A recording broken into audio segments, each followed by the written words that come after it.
আমরা অনেকেই আছি খিচুড়ি, পোলাও, বিরিয়ানি সব কিছুর সাথে আচার না হলে চলে না। তো আচারের যে অথেন্টিক একটা রেসিপি সেটা অনেকেই আমরা বানাতে পারি না, তবে এটা বানানো খুবই ইজি।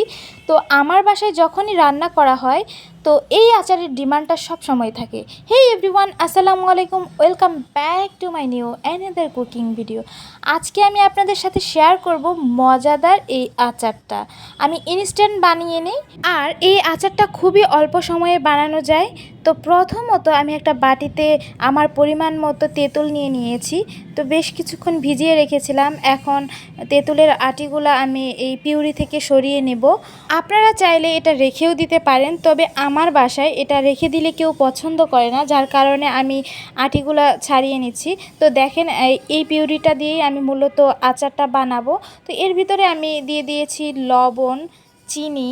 আপনি চিনি বেশি খাবেন না কম খাবেন সেটা পরিমাণ মতো দিয়ে দিবেন। তো লবণ চিনি দিয়ে এটা আমি খুব ভালোভাবে মিক্সড করে নিচ্ছি। জাস্ট এখানে আর কিচ্ছু দিতে হবে না।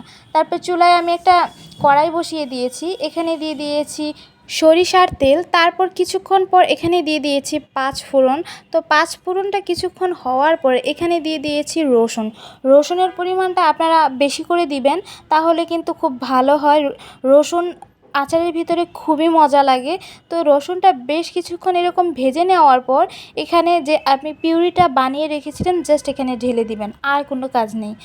এখন বেশ কিছুক্ষণ সময় নিয়ে ধৈর্য সহকারে এটা জাস্ট একটু নেড়েচেড়ে নিতে থাকবেন। দেখবেন আস্তে আস্তে এটা ঘন হয়ে আসবে এবং কালার চেঞ্জ হতে থাকবে।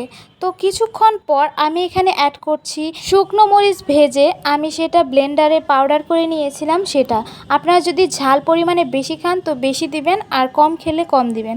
আমি এখানে পরিমাণ মতো আমার দিয়ে দিয়েছি। তারপর এখানে দিয়ে দিয়েছি 5 ফোড়নের গুঁড়া। তো আপনারা চাইলে শুধু 5 ফোড়নের গুঁড়া দিয়েও করতে পারেন বা শুধু আস্ত 5 ফোড়ন দিয়েও করতে পারেন। তবে আমার কাছে দুই রকমভাবে দিলেই ভালো লাগে খেতে, তাই আমি দুই রকমভাবেই দিয়ে দিয়েছি। এখন আবারও বেশ কিছুক্ষণ নেড়েচেড়ে দেখবেন এরকম উপরে তেল ভেসে উঠেছে, তখন বুঝতে পারবেন যে এটা রেডি। তো আমি আপনাদের সাথে সার্ভ করে দেখাচ্ছি। দেখতে পাচ্ছেন এটার কনসিস্টেন্সিটা কেমন। উপরে শুধু তেল ভেসে থাকে, কোনো প্রকার কোনো পানি নেই। আপনারা এটা অনেক দিন পর্যন্ত সংরক্ষণ করে রেখে খেতে পারেন। তো আমি আমার বাসায় এটা রান্না করলে একদম ফিনিশ হয়ে যায়। অনেক সময় ভাতের সাথেও খাওয়া হয়, খিচুড়ির সাথে তো অনেক বেশি পছন্দ করি। তো এটা খেতে কিন্তু খুবই মজার হয়, আর এটার ভিতরে যে আস্ত রসুনগুলা দেওয়া হয়েছে ওইটা খেতে আরও বেশি মজা হয়। তো আমার এই ছোট্ট ভিডিওটা আপনাদের কাছে কেমন লাগলো অবশ্যই কিন্তু কমেন্ট করে জানাবেন।